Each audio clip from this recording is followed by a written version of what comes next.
Então vamos para a resolução da prova de 2021 de Física do Enem. Tá? Nós temos a primeira questão aqui que diz o seguinte, ó, questão número 1. Nós temos assim, é possível ligar aparelhos elétricos de baixa corrente utilizando materiais comuns de laboratório no lugar da tradicional pilhas. A ilustração apresenta uma montagem que faz funcionar um cronômetro digital, tá? Então, em vez de usar pilhas, a gente vai fazer uma montagem em laboratório e fazer um cronômetro funcionar. Utilize a representação de projetos elétricos dos circuitos equivalente a esse sistema daí ele dá vários circuitos que equivalem, tá? Aqui é uma montagem química, né? O aluno pode ficar confuso se é uma questão de química ou de física, tá? Então, o desenho que vem aqui é basicamente o seguinte, a gente tem 4 recipientes aqui, 4 recipientes. Nesses recipientes aqui, a gente tem as placas aqui, uma de cobre, aqui uma de zinco, outra de cobre e outra de zinco, tá? Tem um líquido aqui que diz qual é que é ali embaixo, ó, fórmula química, né? A gente não vai utilizar, né? A gente vai resolver por física, certo? E tem as ligações, olha só, ligou aqui e nessa extremidade aqui vai ligar no cronômetro. Eu vou colocar aqui o cronômetro, ó, cronômetro, certo? Que vai estar ligado aqui no zinco também, ó. Tá? Da mesma maneira que eu vou ter um voltímetro aqui, ó, do zinco, e no cobre aqui, ó, eu tenho aqui um voltímetro, e esse voltímetro está me acusando 2,2 volts, tá? E eu tenho que montar o esquema elétrico disso aqui. Bom, o que acontece aqui, ó? A gente tem substâncias diferentes, aqui o cobre e o zinco, um é positivo e o outro é negativo, tá? Como eu não sei química, eu não sei quem é que é positivo e quem é que é negativo. Mas se eu olhar no desenho do cronômetro, o cronômetro me tem um mais aqui no lado, nesse lado de cá, e tem o sinal de menos. Olha só, tem que cuidar o desenho, ó. Nesse caso aqui é o menos, que está ligado no zinco, tá? Olha lá, o sinal de menos está ligado no zinco e o sinal de mais está ligado lá no cobre, certo? Esse pequeno detalhe na prova vai me mostrar que aqui é o lado positivo, o cobre, e o zinco é o negativo, ó. O zinco é o negativo e o cobre é o positivo. Então, observe que eu tenho aqui a formação de 2 pilhas, né? Positivo e negativo, positivo e negativo. Tá? Então eu vou desenhar elas aqui, ó, positivo e negativo. Na física a simbologia é essa aqui, ó, positivo e negativo. O negativo vai ligar no positivo da próxima, então está em série, positivo ligado no lado negativo. Tá aqui, eu tenho 2 pilhas em série, certo? Tranquilos? E o que acontece? Eu vou ligar o cronômetro. O cronômetro tem uma resistência e esta resistência está ligado no terminal negativo de uma pilha e no terminal positivo de outra pilha. Então o cronômetro está ligado aqui, ó. Olha só, o cronômetro está ligado no terminal positivo de uma pilha e no terminal negativo de outra pilha, tá? Então essa resistência aqui está representando o meu cronômetro, certo? E o voltímetro, eu vou olhar no desenho. Mas se o aluno já sabe, o voltímetro, a ligação correta é ligado em paralelo. Então a alternativa A, por exemplo, está ligado em série, estaria errado. Mas a gente tem que olhar o desenho. Vá que no laboratório ele ligou errado, quer saber o esquema daquele desenho errado, certo? Mas nesse caso aqui, ó, o voltímetro tal, o terminal negativo do voltímetro está no zinco, ó, o terminal negativo do voltímetro está no zinco, da segunda pilha, e o terminal positivo do voltímetro está ligado no cobre da primeira pilha. Então eu tenho o voltímetro nesta posição aqui, ó. Olha só, o negativo, né, da segunda pilha está ligado tanto no voltímetro quanto no cronômetro, ó. E o positivo da primeira pilha também está ligado tanto no cronômetro quanto no voltímetro. Então estão ligados ambos em paralelo, ligados nas 2 pilhas que estão em série. Daí eu vou procurar qual a alternativa mais parecida. Olha só, a alternativa a letra B, o desenho está exatamente igual como eu construí aqui, ó. Tá? Eu redesenhei ele, ó, voltímetro na parte de cima, a resistência aqui é o cronômetro e as duas pilhas ligadas em série, alternativa a letra B de Brasil. Tá? Então, uma questão simples, né? Tá? Só conhecer os símbolos ali dos circuitos elétricos tem como acertar ela. Vamos para a questão de número 2. Questão de número 2. O alcoolômetro, tá? O alcoolômetro Gay-Lussac é um instrumento destinado a medir o teor de álcool em porcentagem de volume, que chama de VV, de solução de água e álcool na faixa de 0 até 100. Então, esse instrumento vai medir, não é, a quantidade de álcool e água, não é? A gente está acostumado aí a comprar o álcool 70, tá? Então, 70% de álcool e 30% de água, tá? Então, ele vai medir de 0, né, grau GL até 100 grau GL, com divisões de 0,1 em 0,1, tá? Então, aqui vai ter divisões aqui, e cada divisão aqui vale 0,1 grau GL, tá? Essa é a minha escala. A concepção do alcoolômetro se baseia no princípio de flutuabilidade de Arquimedes, semelhante ao funcionamento de um densímetro. A escala do instrumento aferida é a 20 graus Celsius. Então, essa escala que é feita aqui é para uma temperatura de 20 graus Celsius, tá? Sendo necessária a correção da medida, caso a temperatura da solução não esteja na temperatura de aferição. É apresentada a parte da tabela da correção de um alcoolômetro com a temperatura, tá? Então, ele me dá uma tabela para correção. Ou seja, eu tenho uma escala aqui que é para ser usada em 20 graus Celsius, mas a gente sabe que, né, de repente, está numa região de calor, lá 30 graus Celsius, vai dar alguma diferença, né? Ou uma região muito fria, né? Temperaturas abaixo de 10 graus, a gente vai ter que fazer alguma correção. Daí ele diz aqui, ó, graus GL na tabela, 35 e 36. Olha só, se fosse medir o 35 e 36, a leitura, tá? A leitura em 20, olha lá, leitura em 20, 21, 22, 23, 24 e 25 graus, tá?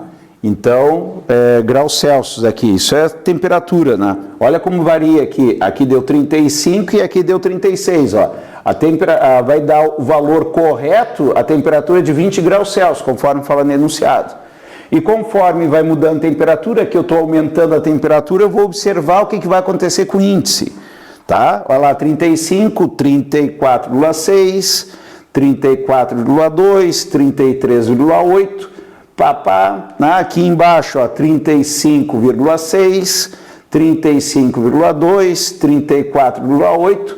Então, o que eu observo? Que com o aumento da temperatura, olha só, com o aumento da temperatura, a temperatura na tabela me mostra que conforme vai aumentando a temperatura, o grau GL vai reduzindo, ó, vai reduzindo, são coisas inversas, né? Tá? Isso é só por observação. É necessária a correção da medida do instrumento, pois um aumento de temperatura promove o quê? Né? O aumento da dissociação da água, vai mudar ali, né, a questão da água, o aumento da densidade da água, a primeira ali ficaria mais para a parte da química, né? Se está correta ou certa, né? Então a gente segue aqui porque a gente está resolvendo com conhecimento de física, né? A B, o aumento da densidade da água e do álcool. Pessoal, aumento da densidade. Para aumentar a densidade, tem que reduzir o volume, certo? Tá? Então não é o que ele está falando aqui, certo? Vamos ver na próxima aqui, alternativa letra C. Na C nós temos a mudança de volume dos materiais por dilatação, tá? Então o que acontece? O volume dos materiais vai aumentar por causa da dilatação. Ó, mudança do volume, então a gente sabe, aumentando a temperatura, o volume aumenta, que é o caso da dilatação, certo? Tranquilos? Aumento da concentração de álcool durante a medida e alteração das propriedades químicas na mistura do álcool com a água. Então, o que influencia na temperatura? A temperatura influencia na dilatação, no aumento de volume, certo? Aumentando o volume, como tem água e álcool de maneira diferente, vai dar essa concentração diferente. Isso aqui é uma relação que a gente tem entre água e álcool, certo? E ambos as substâncias dilatam de maneira diferente. Então, aumentando a temperatura, vai aumentar o volume delas de maneira diferente. Essa relação vai dar diferente, porque é uma divisão entre uma e outra. Então, na realidade, o que influencia é a mudança do volume dos materiais devido à dilatação, resposta à letra C de Canadá. Quando a gente fala que é álcool 70, é 70% de álcool e 30% de água, tá? Isso aí é feito a 20 graus Celsius, para vocês entenderem, tá? Então, se eu aumento a temperatura, o que vai acontecer?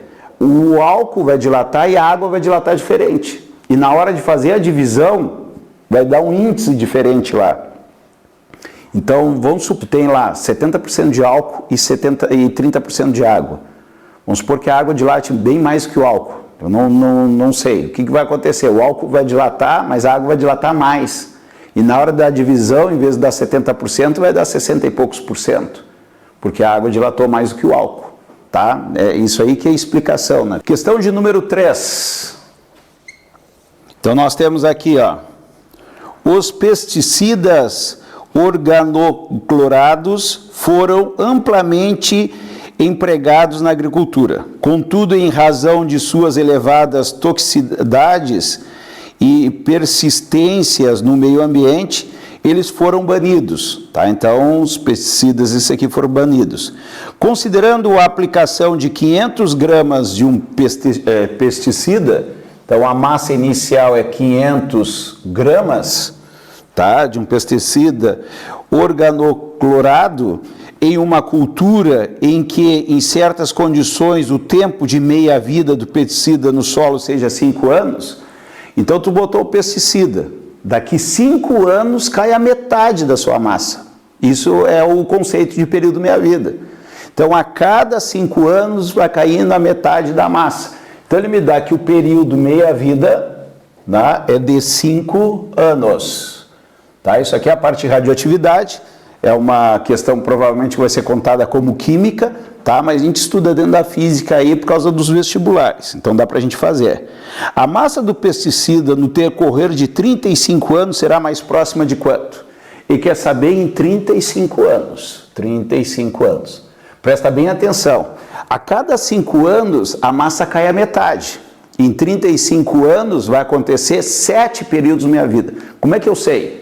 Olha só, 35 anos dividido por 5, 7 meia-vida vão acontecer, porque cada meia-vida é 5 anos, 2 meia-vidas 10 anos, 3 meia-vidas 15 anos, assim vai. Então, 35 dividido por 5 vai acontecer 7 períodos meia-vida. Ou seja, o que isso significa? Que cada período meia-vida cai a metade. Então, eu vou fazer o cálculo 7 vezes dividido por 2, a massa. Então, eu tenho a massa de 500 gramas, vão para o primeiro meia-vida, são 7 que vão acontecer, vai dar 250 gramas. Cai a metade de novo, ó, segundo período meia-vida, 125 gramas. Tá? Cai a metade de novo, ó, terceiro período meia-vida, vai dar 120, dá 62,5 gramas. Cai a metade, quarto período meia-vida, tá? Ó, começa a ficar difícil o cálculo aqui, ó, 62 vai dar 31,25 gramas. Cai a metade, vamos para o quinto período meia-vida, a metade de 31,25. 30 é 15, vai dar 15,5, 15,7, eu já vou fazer arredondado agora, 15,7 gramas, ó, 30, vai dar 31 e uns quebradinho. Sexto período meia-vida, a metade de 15 é 7,5, 7,5 com 35, 7,85 gramas, já dá, aqui já está arredondado, tá? E o último período meia-vida é metade disso aqui, tá? O último período da minha vida, o sétimo período da minha vida. 7,85 dividido por 2 dá 13,5 mais 0,4 mais ou menos, vai dar 3,9 gramas. O que está mais próximo de 3,9 gramas? 3,9 gramas, como ele pede o valor mais próximo, ó, que é para arredondar mesmo, a resposta é a alternativa letra A. Bom, eu fiz dessa maneira porque geralmente o aluno faz essa questão de sair dividindo por 2, por 2, por 2, quantos períodos da minha vida são. Tá? Eu vou mostrar o jeito que eu faço, tá? O jeito que eu faço é o seguinte, eu faço uma tabelinha rápida aqui, ó, que é muito fácil, ó. A massa e o número de períodos meia-vida, tá? Períodos meia-vida. Então a massa é 100%, que é 1, quando não tem nenhum período meia-vida, certo? Aqui quantos períodos meia-vida eu vou precisar? De 7, ó. Então 0, 1, 2, 3, 4, 5, 6, 7 períodos meia-vida. E eu vou ver o que vai acontecer com a massa. Cada período meia-vida divide por 2. Então aqui, ó, no primeiro dá 1/2, divide por 2 dá 1/4, divide por 2 dá 1/8. Observe que só vou multiplicando por 2 a parte de baixo da fração. 1/16, 1/32, 1/64 e 1/128. Então 7 períodos meia-vida, a minha massa vai ser dividida por 128. Então, eu poderia ir direto na resposta pegando 500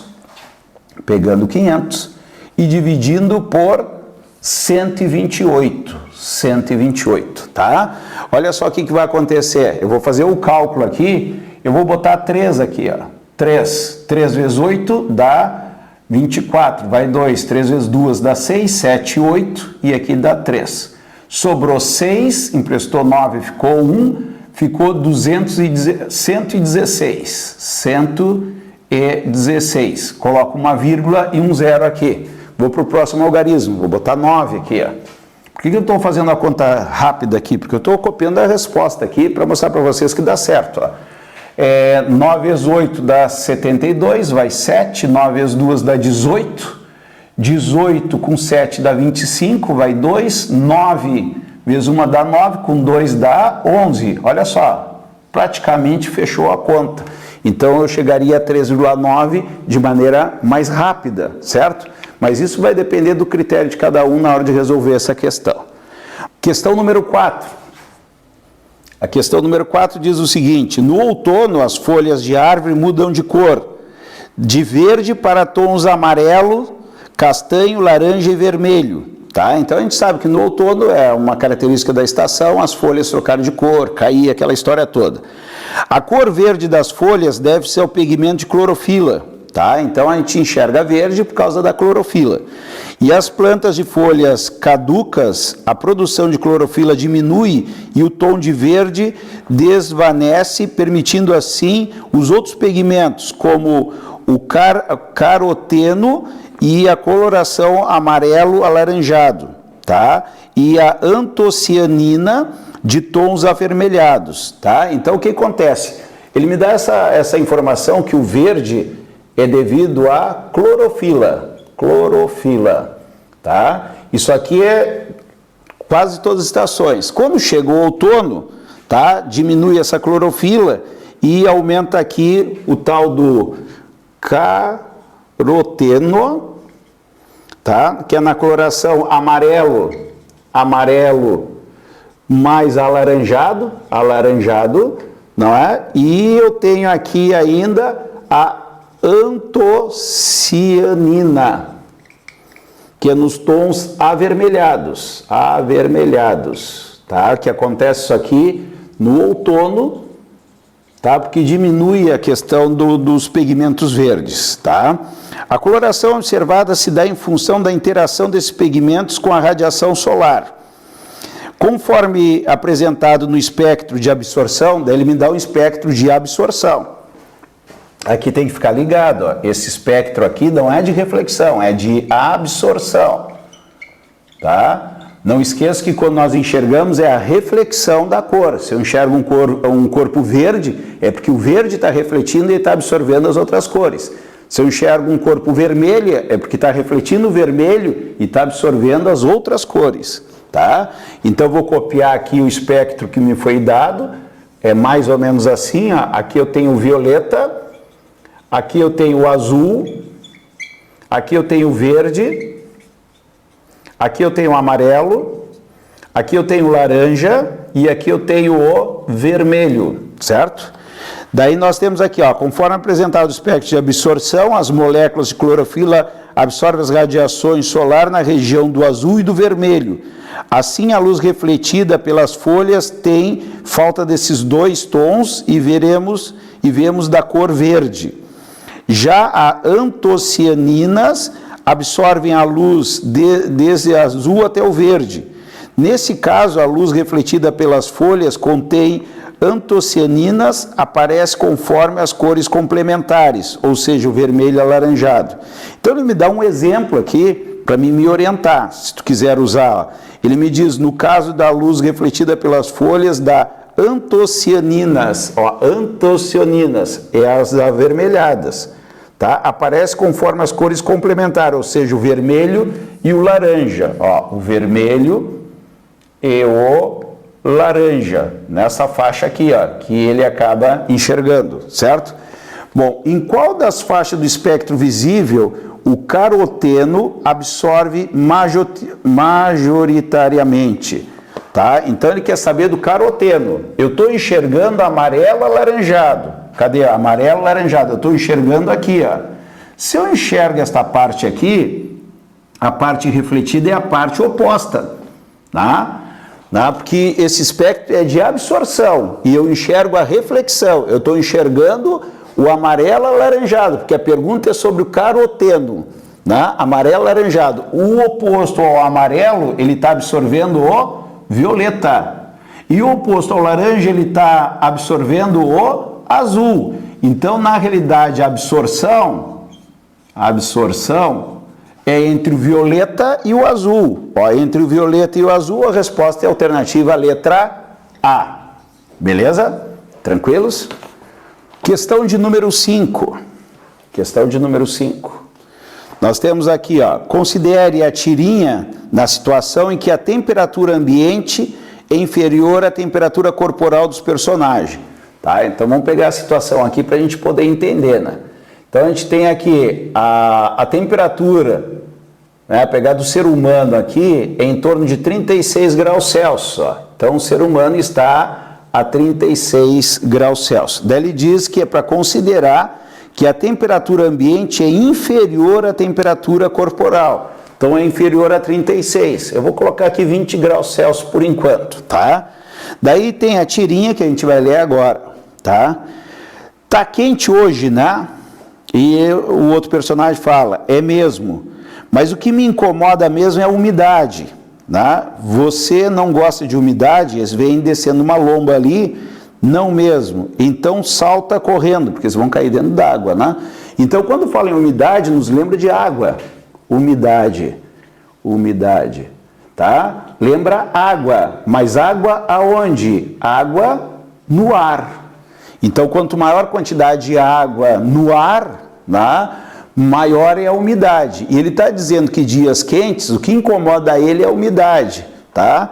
Provavelmente vai perguntar por que esse incômodo da umidade que não é legal para o personagem. Ó.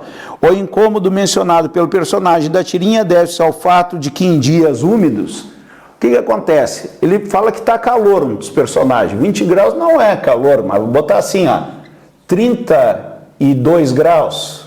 Ó, a temperatura é menor do que a corporal e é um dia calor. Para nós aqui no sul, pelo menos, é um dia quente, né? E se tiver a umidade alta, tá, que é o que o personagem fala, dá mais incômodo, dá mais sensação de calor, tá? Por que isso ocorre, tá? A temperatura do vapor presente no ar é alta, tá? Não, a temperatura é os 32 que eu estou considerando aqui. Se aumentar a umidade, vai continuar 32. A questão é que não concorda com o termômetro. Dia seco a 32 graus é uma sensação térmica. 32 em dias úmidos é outra sensação térmica. Dia com umidade, com temperatura alta, é muito quente a sensação térmica. Por que isso acontece? Porque quando aumenta a temperatura, o nosso corpo aqui, para equilibrar a nossa temperatura, mantê-la constante, não é? A temperatura do corpo iria aumentar. né, com o aumento da temperatura. E para a gente manter ela constante, a gente começa a suar. Então o suor é um artifício para a gente manter a temperatura constante. E o que acontece quando nós vamos suar? Né? Vai sair água da nossa pele para a atmosfera, certo? Água para a atmosfera. Agora o que acontece? Quando o ar está seco, sai essa água com facilidade, porque o ar está seco. Agora imagina o ar já cheio d'água, umidade alta, um dia de umidade alta, tem muita água já no ar, então dificulta essa saída de suor da pele, isso vai me dar uma sensação de muito mais calor, porque o suor serve para resfriar o meu corpo, vamos dizer assim. Então eu vou suando e vou resfriando, né? No momento que eu não consigo suar, porque o ar está saturado, né, já tem água, eu vou ter aquela sensação de muito mais calor. Então é o que diz na alternativa B, ó, suor apresenta dificuldade para evaporar do corpo. Por quê? Porque o suor é água, que a gente vai perder. E a atmosfera está cheia d'água, então a gente vai ter dificuldade de suar e vai ter dificuldade de resfriar o nosso corpo. Então a gente vai ter uma sensação muito maior de calor. Então resposta letra B de Brasil. Vamos para a questão de número 6. Questão de número 6. No estudo sobre queda de corpos, Aristóteles afirma que, se abandonarmos corpos leves e pesados de uma mesma altura, o mais pesado chegaria mais rápido no solo. Isso Aristóteles, né? Esta ideia está apoiada em algo que é difícil de refutar. A observação direta da realidade baseada no senso comum. Após uma aula de física, dois colegas estavam discutindo sobre a queda de corpos. E um tentava convencer o outro que tinha razão. Tá? Então a gente tem dois alunos aqui e eles entenderam de maneira diferente. Tá? O aluno A. O corpo mais pesado cai mais rápido do que o menos pesado, quando largado de uma mesma altura. E eu provo. Largando uma pedra e uma rolha. A pedra chega antes, pronto, está provado. Então o primeiro aluno fala que o mais pesado cai primeiro. Tá? Ele pega uma pedra e uma rolha que é mais leve, quando larga a pedra chega antes no solo. Tá? Já o aluno B diz assim, eu não acho. Peguei uma folha de papel esticada e deixei cair. Quando amassei, ela caiu mais rápido. E com isso, como isso é possível? Né? Ele, divergindo do colega A, né? Ele deixa a folha esticada, ela cai devagarinho. Né? A mesma folha amassada tem a mesma massa, então ela não pesa mais. E quando tu larga, ela cai direto, né? Tentando provar que a massa não vai influenciar na queda. Tá? Se era a mesma folha de papel, deveria cair do mesmo jeito.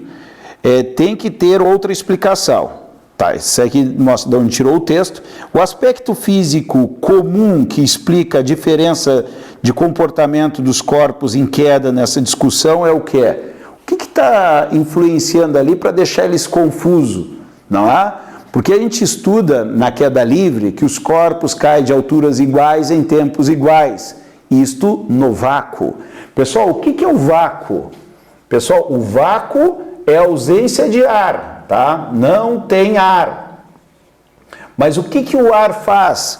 O ar provoca um atrito. Então, o caso da folha mesmo, se largar a folha direto, aberta, tem aquele ar de baixo que é o efeito paraquedas. Né? Se o cara cair com o paraquedas fechado, o cara cai direto. Se abrir o paraquedas, o cara cai devagarinho. É o segundo exemplo do aluno aqui da questão da folha. Então, quando tu abre a folha, o que acontece? Eu tenho ar de baixo e vai existir o que nós chamamos de resistência do ar. Então vai ter um atrito ali. E quando eu amasso a bolinha de papel, mas vai ter o ar de baixo. Mas o que acontece? Diminui a área aqui de baixo e tem o que nós chamamos de aerodinâmica. Então ele consegue fazer o ar contornar ele e não segurar a bolinha amassada, no caso. Tá? Então, quanto maior a área, maior vai ter o que? Vai mudar a aerodinâmica, vai ter maior resistência do ar. Então, a resistência do ar que está confundindo os dois colegas. Então, olha como a alternativa B fala que é a resistência do ar. Tá? A fala em peso, né, que seria a confusão que está tendo aqui, né, que o mais pesado cai primeiro. Não. se tem ou não resistência do ar. Se não tem resistência do ar, pode ser um elefante e uma formiga, vão cair os dois ao mesmo tempo, tá? Questão número 7, tá? Uma questão de cálculo agora, tá? Tem que tomar bastante cuidado aqui. Nós temos aqui, ó, a figura foi extraída de um antigo jogo para computadores, chamado Bang Bang. Tá? No jogo, 2 competidores controlam os canhões A e B, disparando balas alternadamente com o objetivo de atingir o canhão do adversário. Para isso, atribuem valores estimados para os módulos da velocidade de disparo e para o ângulo de disparo. Então, tu pode movimentar o ângulo do canhão para atirar e se vai sair com maior ou menor velocidade, tá? Em determinado momento de uma partida, o competidor B deve disparar e ele sabe que a bala disparada anteriormente, θ 53 graus, passou tangenciando o ponto P. No jogo, G é igual a 10 metros por segundo ao quadrado, e considere o seno e o cosseno de 53, foi dado, desprezando a ação das forças dissipativas.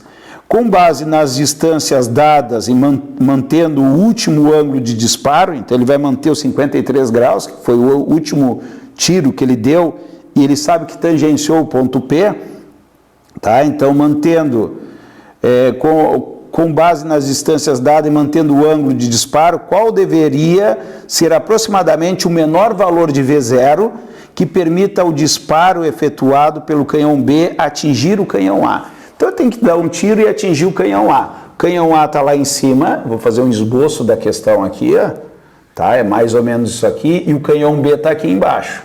Aqui é o canhão B, tá? A gente vai dar um tiro aqui com 53 graus, tá? 53 graus. Esse tiro aqui vai tangenciar o ponto P aqui, ponto P, que é um calombinho de 10 metros aqui, 10 metros, e tangenciando aqui, ele vai atingir o canhão A, que está a 35 metros de altura do solo, altura de 35 metros, e ele está a uma distância aqui do canhão B, que a gente chama de alcance, de 120 metros. 120 metros, tá? Então o esboço da questão é isso e os dados que eu preciso. Tá? E quer saber qual é a velocidade aqui, ó, qual é a velocidade inicial? Esta é a pergunta para dar o tiro, para passar e atingir o canhão A, certo? Bom, esses exercícios de lançamento oblíquo, tá? Por muitos é considerado um exercício difícil, certo? Mas a gente tem que pensar o quê? Na organização. É um movimento combinado de horizontal MRU e vertical MRUV, certo? Bom, eu só vou copiar aqui os dados que ele deu. Ele deu aqui para nós o seno de 53 graus, que é 0,8, e o cosseno de 53 graus, que é igual a 0,6. Bom, eu quero o V0. É o tipo de exercício mais chato de fazer quando eu não tenho o V0, tá? Mas eu vou decompor esse V0. Na direção X, nós chamamos de V0x, ou simplesmente de Vx. E esse Vx ele é constante. E na direção Y aqui, nós chamamos de V0y, ó, V0y, beleza? Bom, como eu falei, a organização é importante na resolução desse problema. Eu vou começar com a horizontal, ó, horizontal. A parte da velocidade na horizontal é o Vx, Então eu vou colocar aqui o Vx. O Vx é o V0, que eu não conheço, vezes o cosseno de 53. Olha a regrinha que a gente usa. Onde toca, coça. O ângulo de 53 está tocando no Vx, eu vou ter que vai ser V0 vezes cosseno de 53. Bom, o Vx vai ser o V0 e o cosseno de 53 eu vou vir copiar. O cosseno de 53 é 0,6, então vai dar 0,6. Tá? Bom, na horizontal não tem aceleração, então tem o caso do MRU. Se eu tenho MRU, eu vou aplicar Deus vê tudo, ó. Deus vê tudo. A distância que o projétil vai ter que percorrer na horizontal é os 120 metros. Então, eu vou botar aqui 120 metros. a velocidade é o Vx, só que o Vx eu calculei aqui em cima, vai dar 0,6, olha só, vai dar 0,6 V0 vezes T. Eu não sei o tempo que ele ficou no ar e eu não sei o V0, eu tenho duas incógnitas, então eu preciso da segunda equação. Mas eu vou dar uma ajeitadinha aqui, ó, porque daqui eu vou tirar aqui o V0T que eu não conheço, ó, V0T vai ser o 120 dividido por 0,6. Passa esse 0,6 dividido no 120, 120 por 0,6, ó, 12 por 6 dá 2, ó, 2. O zero já tem ali 20, e esse zero aqui sobe, porque 0,6 é 6 dividido por 10. Então, na realidade, é 1.200 dividido por 6, vai dar 200. Então, daqui eu cheguei que V0T, que eu não conheço nem o V0 nem o T, é igual a 200. Isso é o que eu consegui fazer na questão horizontal. Agora eu vou para a parte vertical, certo? Para a vertical ele me deu a altura, tá? Então, o tiro tem que sair daqui e ele tem que cair a 35 metros. Então, para a vertical, que é um MRUV, olha lá, vertical, eu vou calcular H, delta H é igual a V0T menos GT2 sobre 2. Pessoal, esse V0 é o V0Y. Olha só, o V0Y. O V0Y está aqui, eu tenho que calcular ele. Quanto é que vale o V0Y? Olha só, V0Y é o V0, o ângulo de 53 toca nele? Não, se não toca, não coça. Se não coça, é o seno de 53 graus. Então, meu V0Y vai ser o V0 e o seno é 0,8, tá? Então, qual foi a altura que ele subiu? Ele subiu 35 metros, olha lá, subiu 35 metros. Quanto vale o V0Y? Vale 0,8 V0. Vou botar aqui 0,8 V0 vezes o T, menos a gravidade. Na vertical aqui, ó, na vertical, a gravidade tem 10 metros por segundo ao quadrado. Por isso que na vertical é um MRUV, certo? Porque tem aceleração. Então, como a gravidade é 10, vai ficar 10 dividido por 2, eu vou botar direto, ó, 10 dividido por 2 vai dar 5T ao quadrado.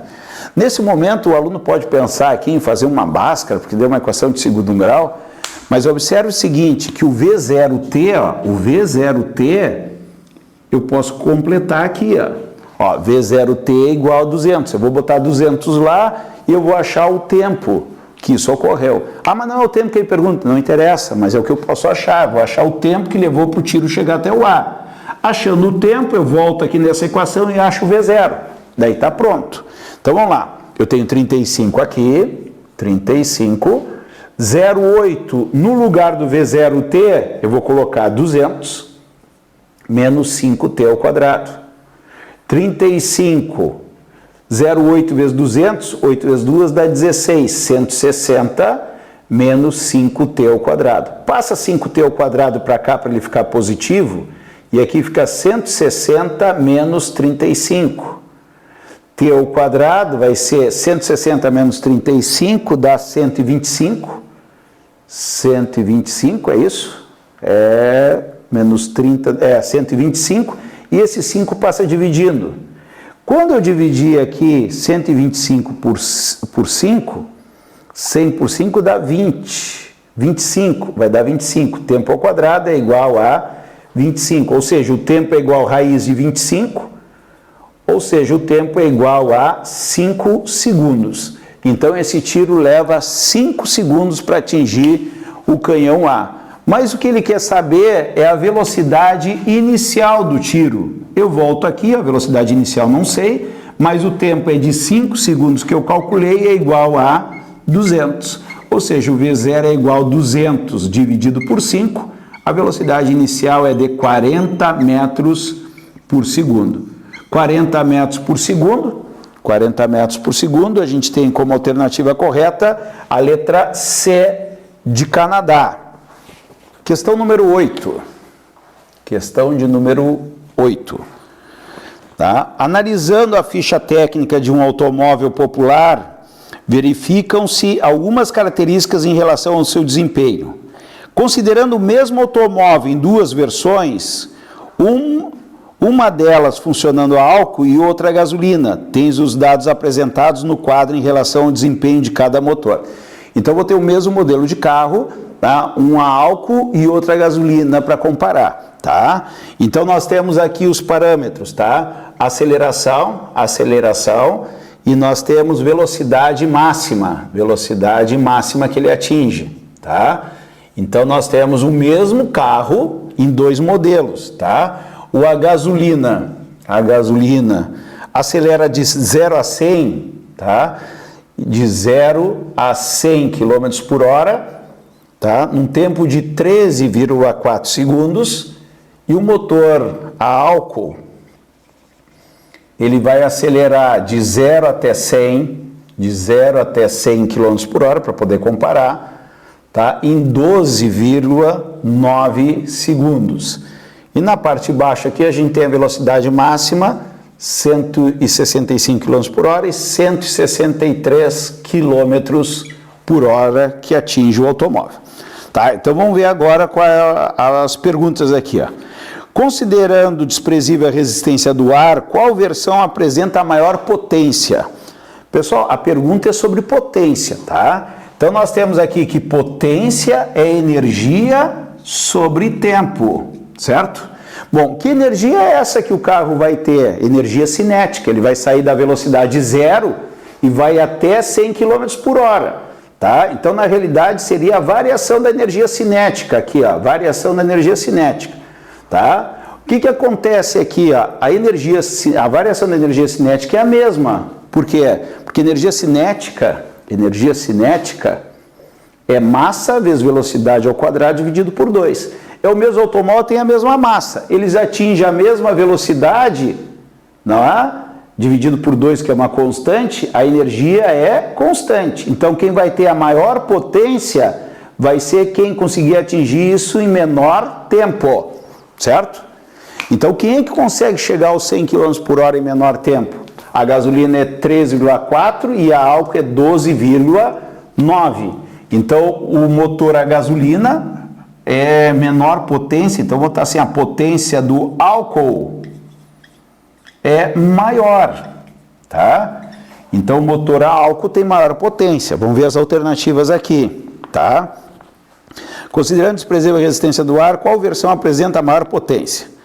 Como a versão a gasolina consegue maior aceleração, esta é que desenvolve maior potência. Primeiro que não é um motor a gasolina, certo?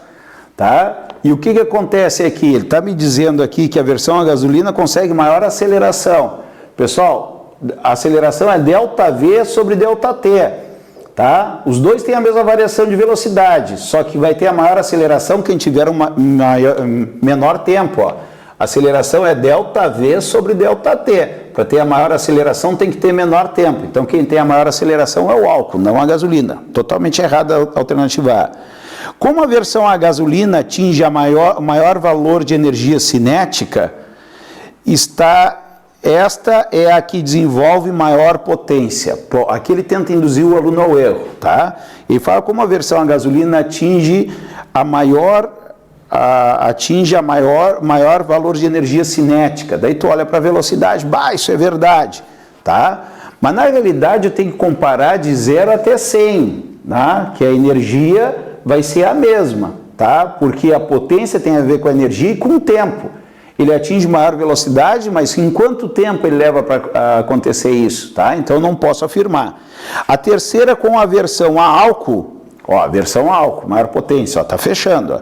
Com a versão a álcool apresenta a maior taxa de variação de energia cinética e esta é que desenvolve a maior potência, tá? Então, o que vai acontecer aqui? Ó, o motor a álcool tem a maior potência. Então, o cara ficaria em dúvida aqui na alternativa C. Vamos analisar as próximas, né? A D. Como ambas as versões apresentam a mesma variação de velocidade no cálculo da aceleração, a potência desenvolvida é a mesma. Não, elas não têm a mesma potência. Nós já vimos que o álcool tem a maior potência. E aí, como a versão a gasolina fica com o motor trabalhando por mais tempo, atingiu 100 km por hora, esta é que desenvolve maior potência. Ele está dizendo que maior tempo vai ter maior potência. Não, é inversamente proporcional. Então, realmente, a alternativa correta é a letra C. Vamos para a questão de número 9. Bom, a questão de número 9 é uma questãozinha teórica aqui, olha só. No cordel instalados Senhores dos Anéis, de autoria de Gonçalo Ferreira da Silva, Lesa Cestília. A distância em relação ao nosso planeta amado, pouco menos do que o Sol, ele é distanciado e menos denso do que a água quando no normal estado, tá? Então isso é um texto aí de um cordel, né? E agora vem o texto 2. Distâncias médias dos planetas ao Sol e suas densidades médias. Por quê? Porque no texto fala em distância média do planeta ao Sol, ali está em unidade astronômica, o A é unidade astronômica, e a densidade relativa média. O que é uma densidade relativa? Tá? A densidade relativa é a densidade do material em relação ao padrão. Tá? Quando é sólido e quando é líquido, o padrão é a água, então isso é comparado com a água. Então, por exemplo, a Terra tem densidade 5,5. Então, a densidade da Terra é 5,5 vezes maior do que a densidade da água. Isso que é a explicação. Tá? Daí ele mostra aqui unidade astronômica, dá algumas informações. Considerando os versos da Cestília e as informações da tabela, a qual planeta o cordel faz referência? Então, no cordel tem uma coisa interessante, ó. Ele falando do planeta, que a gente não sabe qual é que é, ele fala e menos denso do que a água, tá? Se ele é menos denso que a água, o que que acontece? A densidade em relação da água tem que dar menor do que 1, a densidade relativa. E olhando as densidades relativas, quase todos são acima de 1. O único que não é acima de 1, que a densidade relativa é igual a 0,7 pela tabela, é o planeta Saturno. Ó, Saturno, a densidade é 0,7, Saturno, a resposta é a letra D, de Dinamarca. Tá? Questão 10. Para mim é a mais fácil da prova, tá? Questão número 10 agora, tá? Então nós temos aqui, ó, na cidade de São Paulo, as ilhas de calor são responsáveis pela alteração da direção do fluxo da brisa marítima, que deveria atingir a região dos mananciais. Mas ao cruzar a ilha de calor, a brisa marítima agora encontra um fluxo de ar vertical, que transfere para ela energia térmica absorvida das superfícies quentes da cidade, deslocando-se para altas altitudes. Desta maneira, há condensação e chuvas fortes no centro da cidade, em vez de na região dos mananciais. A imagem apresenta os 3 subsistemas que trocam energia nesse fenômeno, tá? Então, o que são os 3 aqui? É o Sol, nós temos aqui a cidade, onde vai ter as ilhas de calor, tá? Nós temos as cidades aqui, certo? E aqui, vou botar aqui ilha de calor, e aqui vem a brisa, ó, a brisa marítima, e ela sobe, ó, sobe. Vamos saber por que isso acontece. No processo de fortes chuvas do centro da cidade de São Paulo, há 2 mecanismos dominantes de transferência de calor, entre o Sol e a ilha de calor, e entre a ilha de calor e a brisa marítima. Tá? Então, ele está perguntando aqui os meios de transferência de calor. Quais são os 3 meios de transferência de calor que a gente tem? Condução, olha só, condução, convecção e irradiação, certo? Bom, se tiver alguma afirmativa que não tenham essas, estaria errada, mas todas têm, tá? Pelo que eu vi aqui, tá? Então a gente tem que ver pela pergunta, ó, qual é a pergunta aqui, ó? Ele pergunta entre o Sol e a ilha de calor primeiro, entre o Sol e a ilha de calor. Pessoal, entre o Sol e a ilha de calor, que tipo de processo que eu tenho? Lembre que o calor que vem do Sol vem pelo espaço, e no espaço não tem ar, não tem matéria, tá? Então se propaga no vácuo. A única que se propaga no vácuo é a irradiação, que são ondas eletromagnéticas. Então a primeira resposta que nós temos aqui é irradiação, certo? Irradiação, certo? E depois ele pergunta entre o Sol e a ilha de calor e entre a ilha de calor e a brisa. Daí isso aqui vai aumentar a temperatura, né? Vai aumentar a temperatura, e esta brisa, quando chegar aqui, ela sobe. Por que ela subiu, essa brisa aqui? Porque o fluido, que é o ar, ele ficou mais quente. Então o quente, olha só, o quente sobe. Que tipo de transferência de calor é essa que o quente sobe e o frio desce? São as correntes de convecção. Então ela sobe por convecção. Então a primeira resposta é irradiação e a segunda é convecção. Então alternativa letra A. Tá? Tem que cuidar a ordem, porque ele pergunta ali o que acontece entre o Sol e a ilha de calor e depois entre a ilha de calor e a brisa marítima ali. Tá? Então resposta letra A. Questão de número 11. Questão de número 11. Nós temos assim, ó, na montagem de uma cozinha para um restaurante, a escolha do material correto para as panelas é importante, pois a panela que conduz mais calor é capaz de cozinhar os alimentos mais rapidamente, e com isso há uma economia no gás. Tá? O que ele está dizendo aqui? O restaurante vai comprar panelas. Tá? Se a panela é mais condutora, tá? Quando toca o fogo na panela, ela vai aquecer os alimentos mais rápido.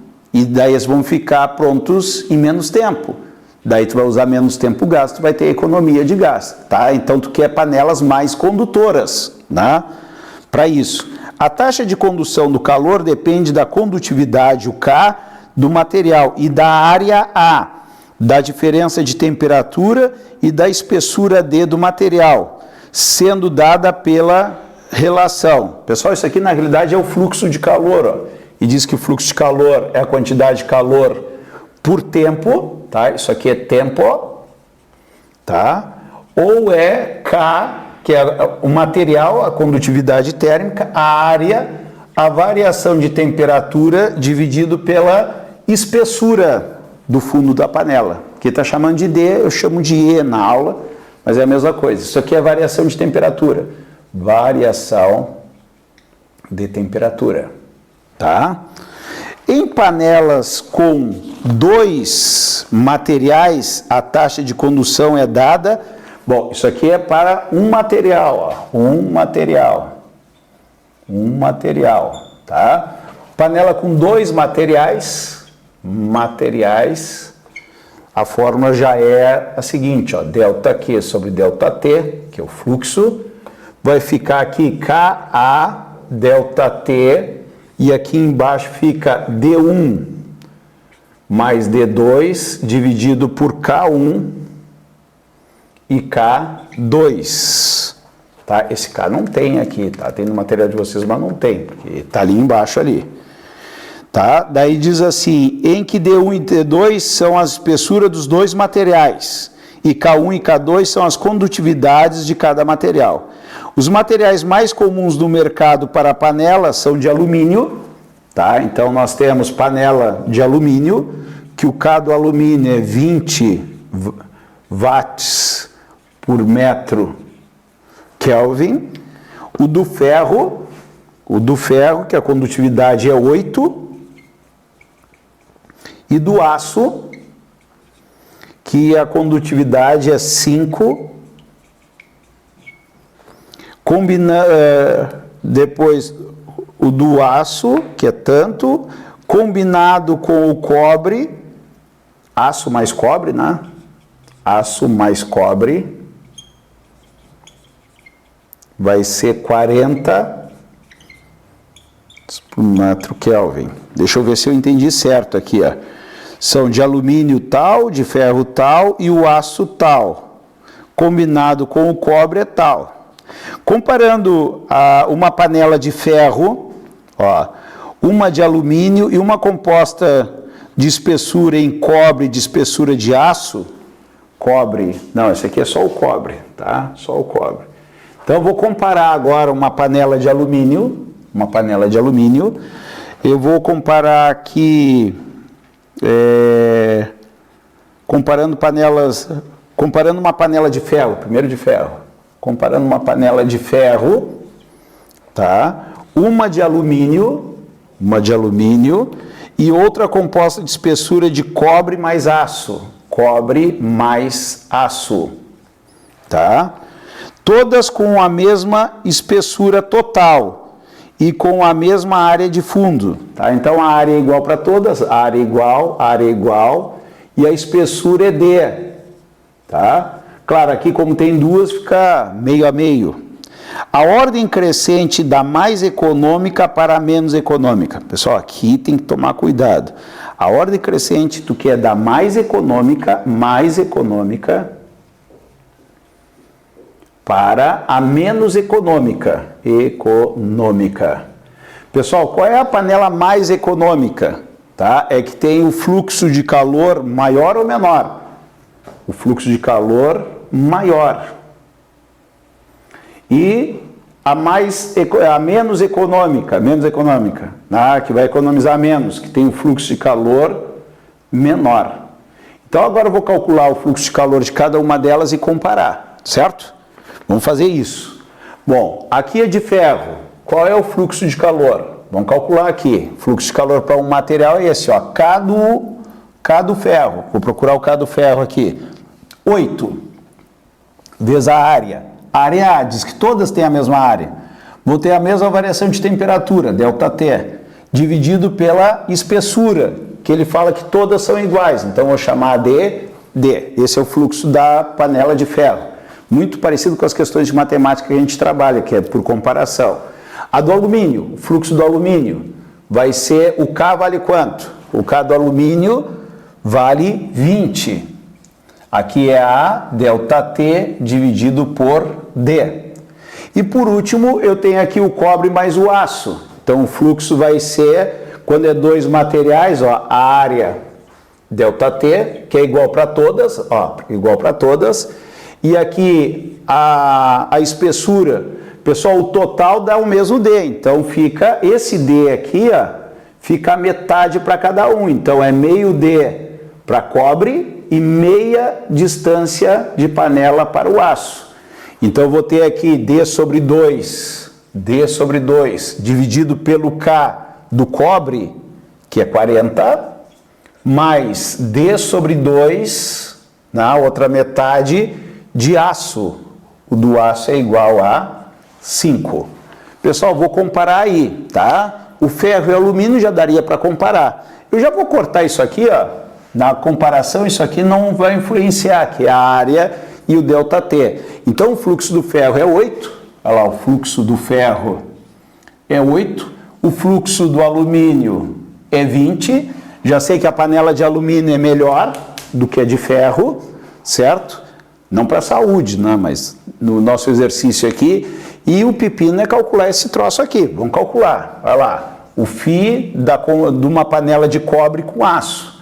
Tá? Vou botar um aqui, porque eu cortei isso aqui. Eu vou ter aqui, ó, a primeira vezes o inverso da segunda, é 40 sobre 1, vai dar D sobre 80, mais D sobre 5 vezes 2 dá 10. Vou fazer MMC aqui, 1 sobre, aqui vai dar 80, 80 por 80 dá 1, dá D, mais 80 por 10 dá 8, vezes D dá 8D. Na prova tem que ganhar tempo. Como é o inverso dessa divisão aqui, eu já vou inverter essa divisão. Vai ficar 80 dividido por 9D. Tá? 9D. Eu vou cortar o D de todas, porque tem em todas, ó, já tinha cortado ali, ó, cortou aqui. Então eu fiquei aqui o fluxo do cobre mais o aço ficou 80 sobre 9. Tá? Se fosse 81 sobre 9, daria 9. Então, isso aqui é um pouquinho menos que 9. Vou botar assim, quase 9. Botar ali, ó. Se fosse 81 por 9, né, daria 9. 9 vezes 9 dá 81. Então, aqui eu já sei que o maior fluxo é de quem? Do alumínio. Então, seria a panela de alumínio a mais econômica. Segundo, é o 9. tá? Seria aqui o cobre mais o aço. E a menos econômica seria a do ferro. Seria o ferro. Então teria esta ordem: alumínio, cobre mais aço e a de ferro. Alumínio, cobre mais aço de ferro. A resposta é B de Brasil. Resposta B de Brasil. Tá? Uma questão de comparação aí muito parecida com as questões de matemática que a gente faz. Questão de número 12. Questão de número 12. Cientistas da universidade tal, na Austrália, demonstram que em 2012 que a lei de Ohm é válida mesmo para fios finíssimos, cuja área de seção reta compreende alguns poucos átomos. A tabela apresenta as áreas e comprimentos de algum dos fios construídos respectivamente com as mesmas unidades medidas, considerando que a resistividade mantém constante para todas as geometrias, uma aproximação confirmada pelo estudo, tá? Então ele fala que a resistividade se mantém constante, a resistividade é constante. Daí ele dá uma tabela aqui de 4 fios. As resistências elétricas dos fios em ordem crescente, tá? Pessoal, cuidado isso, ó, ordem crescente, tá? É da menor para a maior, tá? Eu tenho os 4 fios aqui, ó. Ele fala que obedece a lei de Ohm. Tem área e comprimento, tá? Eu quero saber os valores de resistência, R1, R2, R3. R é igual a ρL sobre A. Então, vou calcular a resistência 1, olha lá, ρ. Qual é o comprimento 1? Pela tabela, dados tirando da tabela, R1. 312 dividido pela área, que é 9. O R2, ρ, vezes o comprimento, que é 47, dividido pela área, que é 4. R3, ρ, L, que é 54, dividido por 2. E o R4, resistência 4, ρ, comprimento 106, dividido por 1, que é a área. Tá? Então, vou ter que comparar para ver quem é que é o maior, quem é o menor, certo? Bom, aqui é uma questão também parecida com as questões da prova de matemática, a gente tem que comparar, e nesse caso é comparar frações. O ρ não vai influenciar em nada, certo? Bom, vamos ver aqui, ó. Aqui tem uma conta fácil, a metade de 54 é 27. 106 dividido por 1 dá 106, até aí foi muito tranquilo, certo? Bom, aqui, o que eu vou fazer? Eu vou fazer cálculos aproximados, tá? Se ficar próximo os números, daí eu vou ter que fazer a continha certa, né? Mas 47 por 4 é estranho, né? Mas 48 dividido por 4, ó, como fica fácil, ó, 48 dividido por 4 dá 1, dá 0, 8, dá 2, dá 12. Então, isso aqui é aproximadamente 12, um pouquinho menos de 12. Mas para comparar serve, eu ganho tempo na prova. 312 por 9, tá? 312 por 10 daria 31,2. Tá? Por 10. Por 9 dá um valor maior. Então daria 33, 35, 34. Vou botar uns 34 aqui. Tá? Ou tu faz a continha, ou tu faz o aproximado, e esse aproximado já te facilita na conta. Ó. 312 dividido por 9. Eu já sei que vai dar uns 34. Vou botar 3. Né? 9 vezes 3 dá 27. Olha lá. Tem 4 aqui. Desce o 2. Como vai dar 4 aproximadamente? Ó, 9 vezes 4 vai dar 18, dá 36. 36 dá 4, dá 6. Olha só, vírgula, 60. 34 de alguma coisa. Então, meu arredondamento praticamente deu certo. Então, o que vai acontecer? A menor de todas, em ordem crescente, a menor de todas deu 12. É o R2. Depois, de 12. Depois vem o 27. É o R3. Depois, o R1, que é o 34, e o 106 é o R4. Então, uma questão bem fácil aí, tá? Então, nós temos aí o R2 é menor do que o R3, que é menor do que o R1, que é menor do que o R4. Olha só, veio com sinaizinhos aqui, ó. O maior de todos é o R4 e o menor é o R2. A resposta é C, de Canadá. Questão 13. Questão 13. Tá? Vou apagar esse cálculo aqui para não ficar com mais espaço. A gente vai precisar de espaço aqui para a questão número 13 de circuitos elétricos. Tá? Questão número 13.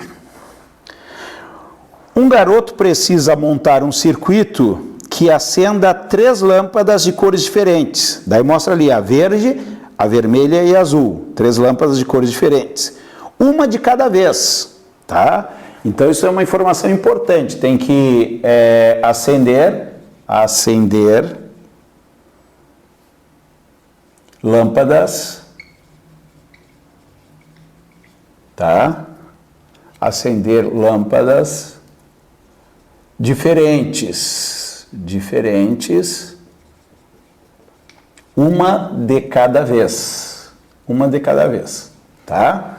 Então vai acender uma de cada vez, primeiro a verde, depois a vermelha e depois a azul, tá? Uma de cada vez. Ele dispõe das lâmpadas, de fios e de uma bateria e de 2 interruptores, como ilustrado, junto com seu símbolo de 3 pontos, tá? De 3 pontos. Quando esse interruptor fecha AB, abre BC e vice-versa.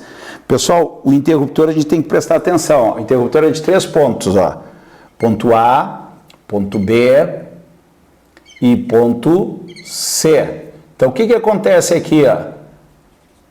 Ele vai fechar ou AB ou BC, nunca os dois ao mesmo tempo. Vem o desenho do lado que é uma gangorra, ou fecha para um lado ou fecha para o outro. Ele fecha o contato do meio com os extremos. Então isso que tu tem que perceber, ó. Se AB está fechado, eu tenho que BC está aberto. Ou se AB está aberto, obrigatoriamente BC está fechado, tá? Então essa é a grande jogada aqui. O garoto faz 5 circuitos elétricos usando os 2 interruptores, mas apenas um satisfaz a sua necessidade. Esse circuito é representado por qual? Tá? Então eu vou pegar aqui as alternativas. Vamos para a alternativa de letra A. Aqui eu tenho a bateria, tá? Aqui eu tenho a bateria. Preso no interruptor, ó, o B no meio aqui, o A e o C. Eu tenho o C atravessado por o A, o B e o C. Claro que tu não vai perder tempo desenhando, como eu estou perdendo aqui, né? Aqui é a luz azul, vou botar um Azinho. Aqui é a luz vermelha, vou botar VM. E aqui é a luz verde, VD. Certo? E a gente vai ver o seguinte. Quando é que uma lâmpada vai ligar? Quando chegar ao terminal positivo e negativo da bateria, né? Então vamos ligar a luz verde. Olha só, vamos ligar a luz verde. Eu vou fechar o interruptor aqui, ó, AB. Claro que aqui ele está fechado em alguma posição. Vou chutar uma posição qualquer, aqui, ó. Nesse caso aqui, a lâmpada verde está ligada, ó. Veio positivo aqui e veio negativo aqui por baixo, ó. A lâmpada verde está ligada e aqui a vermelha e a azul está com o circuito aberto. Até aí está correto. A luz verde ligada, porque se liga uma de cada vez, não pode ligar 2 ao mesmo tempo.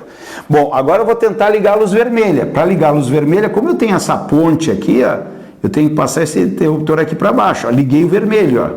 Olha só, foi o mais para cá e veio o menos aqui por baixo. Ó. Só que quando eu ligar o vermelho, o que vai acontecer? O azul também liga. Por quê? Porque estão em paralelo. Quando eu fecho a chave aqui, ó, entra os dois em paralelo. Então, se estão os dois em paralelo, os dois vão ligar, como os dois vão desligar. Mas, Fábio, desce a chave aqui para baixo. Ó. Daí tu desliga o azul, mas daí tu desliga o vermelho também. Então, a não está por causa desses dois. A ligação desses dois aqui estão erradas. A vermelha e a azul vão ligar junto ou desligar junto. Tá? Vamos para outra alternativa. Vamos pegar aqui a letra B. Letra B, tá? Tem que analisar rápido, né? Para ver, tu tenta ligar uma lâmpada e ver se não vai ligar outra ao mesmo tempo. Olha lá, a verde, a B aqui, o interruptor no meio aqui, o interruptor aqui, a ponte aqui embaixo, ó, a ponte aqui embaixo. Aqui eu tenho B, aqui eu tenho A, aqui eu tenho a vermelha, aqui eu tenho azul, e azul está ligado aqui no meio, tá? Bom, vamos tentar ligar só a luz verde. Olha lá, tentar ligar só a luz verde. Para me ligar a luz verde, tem que estar aqui a chavezinha, tá só a verde, tá? Se tiver aqui, ó, tanto faz estando em cima como embaixo aqui, ó, não vai ligar as outras. A verde passou no teste, certo? Agora eu vou tentar ligar a vermelha. Para me ligar a vermelha, essa chave tem que vir aqui para baixo, ó. Quando vier aqui para baixo, para ir lá para o vermelho, o que acontece? A verde desliga, isso é bom. Só que para mim ligar a vermelha eu não vou conseguir, ó. Olha só, se estiver em cima o circuito está aberto da vermelha. Se eu botar aqui embaixo, eu ligo a azul, ó. Aqui, ó, vem o positivo aqui por cima na azul e o negativo vem aqui por baixo. Mas a vermelha eu não consigo ligar em hipótese nenhuma. Não tem combinação que eu faça para ligar a vermelha, tá? Então essa está errada também, tá? Agora eu vou procurar a resposta certa para a gente não fazer as 5 alternativas, né? Tá? A resposta correta dessa questão aqui, deixa eu ver aqui qual é que é. É a letra D. Vamos analisar a D, que é a resposta correta. Então olha só, na D o que nós temos aqui? Nós temos a fonte aqui, ó, que é o que alimenta. Temos aqui a primeira lâmpada verde, mesmo esquema, verde. Depois nós temos a vermelha, e depois nós temos a lâmpada azul, certo? E a ligação aqui embaixo da chave, ó, aqui eu tenho A, B e C, tá? E aqui eu tenho A, B e C, tá? A C pega azul, né? Aqui pega na B aqui no meio, e a C aqui vai na B aqui do meio, ó, tá? Então o gabarito está dando essa como certa, a gente vai ver agora, tá? Vou tentar ligar apenas a luz verde, olha só, positivo e negativo, tá? O positivo está em todas, ó, positivo está em todas, quando chegar negativo ela liga. Então se eu fechar a chave aqui, ó, aqui pode botar qualquer posição, ó, aqui ou aqui, o circuito está aberto, não vai levar o negativo para lá. Vou botar nessa posição aqui, por exemplo, tá a verde ligada sozinha, nessa posição, tá? Sempre lembrando que o interruptor é que nem gangorra, ou fecha do meio para um extremo ou do meio para o outro extremo. Aqui fechou o verde. Eu tenho que desligar o verde para tentar ligar a vermelha. Se eu passar isso para baixo aqui, ó, o negativo vai lá na azul. Se eu botar para cima, liga a vermelha, ó, positivo em cima e o negativo na parte de baixo. Agora ligou só a vermelha. Agora eu mexendo nessa chave, né, eu desligo a vermelha e automaticamente eu ligo a azul. E as duas estão desligadas aqui. Então eu consegui ligar só a verde, só a vermelha e só a azul, que pede o exercício. A resposta é a letra D, de Dinamarca. Questão de número 14. Questão de número 14. Então nós temos aqui, ó, o sino dos ventos é composto de várias barras metálicas de mesmo material e espessura, mas de comprimentos diferentes conforme a figura. Então você já deve ter visto esse instrumento, se coloca às vezes em portas, né? Ou bate o vento, né? E ele faz os barulhinhos. Então nós temos aqui vários tubinhos, né? De tamanhos diferentes, ó, de tamanhos diferentes. Tá? Então a figura vai nos mostrando aqui vários tubinhos aqui de comprimentos diferentes. Tá? Então ele vai botar aqui, ó, o tubo 1, ó, tubo 1 menor e o tubo 2, um tubo maior, tá? Daí diz assim, ó, considere F1 e V1 respectivamente como a frequência fundamental e a velocidade de propagação do som emitido pela barra menor comprimento. Então aqui tu vai ter o V1 e a frequência 1 do som fundamental, ó, som fundamental. Pessoal, som fundamental é o som do primeiro harmônico em tubos sonoros, tá? Primeiro harmônico, tá? E aqui vai sair a fórmula para a gente chegar a uma conclusão, tá? Então nós temos aqui, ó, fundamental e a velocidade de propagação da barra de menor comprimento. E F2 e V2, ó, a barra maior, ó, V2 e F2, F2 e V2, são essas mesmas grandezas para o som emitido pela barra de maior comprimento. A relação entre as frequências fundamentais e entre as velocidades de propagação são, respectivamente... Bom, vamos começar com a velocidade, que é mais fácil, tá? Essa barrinha vai produzir um som e a outra barrinha vai produzir outro som, mas a velocidade é a mesma porque a velocidade depende do meio, tá? Se é no ar, A velocidade de 1 é 340 metros por segundo, que é a velocidade do som no ar, e a velocidade de 2 também 340 metros por segundo. Então a velocidade de 1 e a velocidade de 2 são iguais. Por quê? Porque é o mesmo meio, ó, mesmo meio tem a mesma velocidade, certo? Agora vamos para a frequência, né? Vamos para a frequência. Daí a gente vai ver aqui a questão de tubos sonoros, tá? Esses tubos aqui são tubos, ele não me fala se são tubos abertos ou fechados, tá? Então, tanto faz, porque vai dar a mesma resposta, tá? Então, vou considerar aqui o tubo fechado, tá? Tubo fechado e o tubo aberto, para mostrar para vocês que tanto faz o tubo ser aberto ou fechado. O que acontece aqui, ó? Aqui no primeiro harmônico, a onda fecha assim, ó. 1/4 de onda. Então, o comprimento do tubo corresponde a N vezes 1/4 da onda, onde o N é igual a 1 para o primeiro harmônico. Então, L é igual a lambda sobre 4, tá? Já vamos chegar numa conclusão. O tubo aberto ficaria assim, ó. Isto aqui dá meia onda, ó, de uma crista até um vale. Então, o comprimento para o primeiro harmônico, para tubos abertos, seria N vezes meio comprimento de onda. Ou seja, o comprimento para o primeiro harmônico é 1, vai dar meio comprimento de onda. Tá? Independente se o tubo é aberto ou fechado, observe que o comprimento do tubo ele é proporcional ao comprimento de onda, certo? Tranquilos? Então nós temos aqui, ó, se o comprimento do tubo é proporcional ao comprimento de onda, o tubo 1, ó, o tubo 1, o comprimento do tubo 1 é menor que o comprimento do tubo 2, né? O comprimento de onda 1 é menor que o comprimento de onda 2 e a frequência é inversamente proporcional ao comprimento de onda. Por quê? Porque V é igual a lambda F. Se eu isolar a frequência, vai ser a velocidade pelo comprimento de onda. Ambos têm a mesma velocidade, então quem tiver o maior comprimento de onda vai ter a menor frequência. Então, se o comprimento de onda 1 é menor que o 2, a frequência 1 é maior do que a frequência 2. Aqui está o resto da resposta. Então, as velocidades são iguais e a frequência 1 é maior do que a frequência 2. A resposta é letra D, de Dinamarca. Tá? Questão de número 15. Tá? Questão de número 15.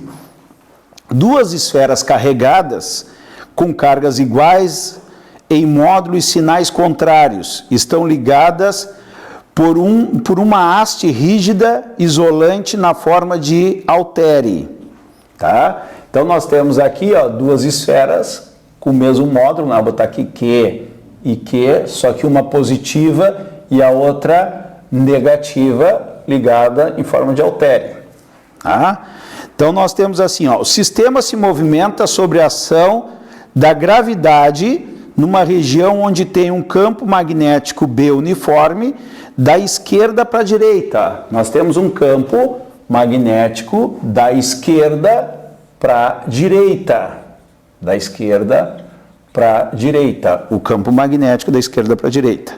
A imagem apresenta o sistema visto de cima para baixo, no mesmo sentido da aceleração da gravidade G que atua na região. Tá? Daí eu vou olhar aqui, ó, tem um Gzinho aqui, ó. Pessoal, essa última frase que decide o exercício, tá? Eu considero esse exercício difícil, tá? Porque muita gente não vai perceber o detalhe da última frase ali, tá? Então eu tenho duas cargas ligadas entre elas e o exercício vai ser visto de cima. Então essa é uma vista superior. Tanto é que a gravidade está como X. O que o X é? Está entrando. Então seria mais ou menos o seguinte aqui, ó, tá as cargas aqui como se fosse esse pincel e eu vou olhar de cima aqui, ó, tá? Se fosse a visão de vocês, o chão seria o quadro e eu teria elas aqui, ó, e a gravidade estaria nesta direção, ó, porque o chão é o quadro lá na visão de vocês, a gente está olhando de cima, tá? Então, visto de cima, o diagrama esquemático das forças magnéticas que atuam no sistema no movimento inicial em que as cargas penetram na região do campo magnético, está representado em, e que é força magnética, é a regra da mão direita. Só que tu tem que entender que tu está tendo uma vista de cima. Então, Então, se eu pegar as carguinhas aqui, ó, no haltere e largar, o que vai acontecer? Como a gravidade é para baixo, isso aqui vai cair, mas no caso aqui vai cair nesse sentido. Então essas cargas estão indo nesta direção, no sentido da gravidade. Então a velocidade é para dentro, certo? Está indo para o chão está lá no fundo do quadro. Então o que vai acontecer? Regra da mão direita, pego a mão direita, regra do tapa para me dar a força. Eu vou fazer para carga positiva, como é que a gente faz? Ó? O campo está para o lado direito, olha lá, os demais dedos me dão o sentido do campo, o polegar é a velocidade, ela está caindo, na vista, olhando de cima, né? Está entrando no quadro, que é a velocidade, e o tapa vai ser com a palma da mão, porque é carga positiva. Então aqui eu teria aqui a velocidade entrando, e aqui a velocidade entrando. Por quê? Porque ela está caindo, então a velocidade está para baixo. Então campo, velocidade, carga positiva, o tapa é para baixo. Então a minha força magnética é para baixo. Já a negativa vai dar o tapa com a parte de trás da mão. Regrinha da mão direita. Ó. Campo para lá, velocidade entrando e o tapa com a parte de trás da mão, tá? Para a força magnética. Então aqui eu teria a força magnética para cima. E a alternativa que mostra a força magnética para baixo na esquerda e para cima na direita é a alternativa de letra A. Certo? Bom, agora a gente vai para a questão 16, provavelmente aquele meia-vida entrou como uma questão de química, tá?